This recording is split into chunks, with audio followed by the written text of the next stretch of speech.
considering like just making the decision to start this process, like what are the things, like how did you educate yourself to make the decision, and what kind of things could you have done to begin to kind of like prepare yourself, not necessarily prepare yourself, but to line everything up so that when you start the process, you're in the right places. Like, are there like, do you start with community boards or do you volunteer? Like, what did you guys do in starting the process? What would you wish you could have done? No, I mean, You can go ahead. okay.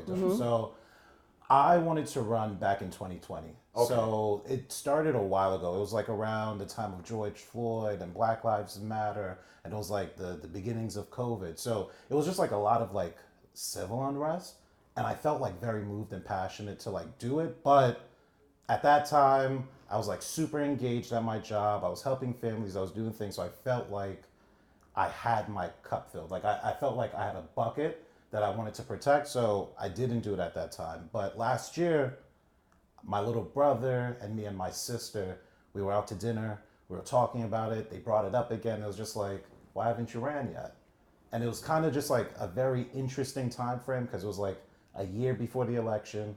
And I was just like, you know what? This is the moment. This is the time. Like, I have the passion. I have the strategies. I have the solutions. I want to make some sort of impact. So that got me into it.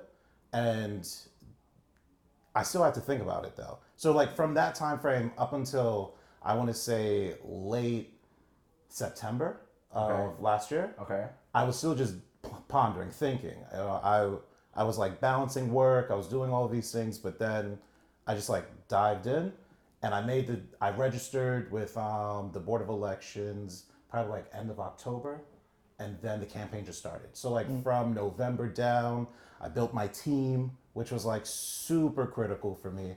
And then we just kind of had to like figure it out. When I tell you I had no context or idea of like what to do, how to do it, I just kind of like figured everything out as I went along. And I think that was one of the hardest things that I would say anybody joining in politics would face. You have to like start like a whole year behind. You have to like go to your community boards.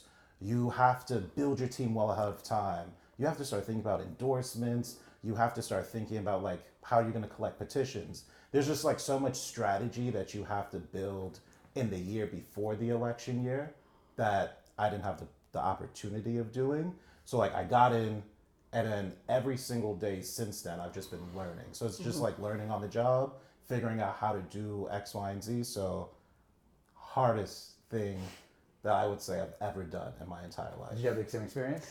I had the same experience. I also feel that someone who loves their community and is involved is someone who can do this type of work. You know, you have to be prepared to be out there and talk to a lot of people and know what's happening in your neighborhood. And you mentioned, and Shakur mentioned as well, community board meetings, activities. Just get out there, you know, younger people get involved and have your name out there so that you're understanding how things work. You know, it's super hard, it's super tiring.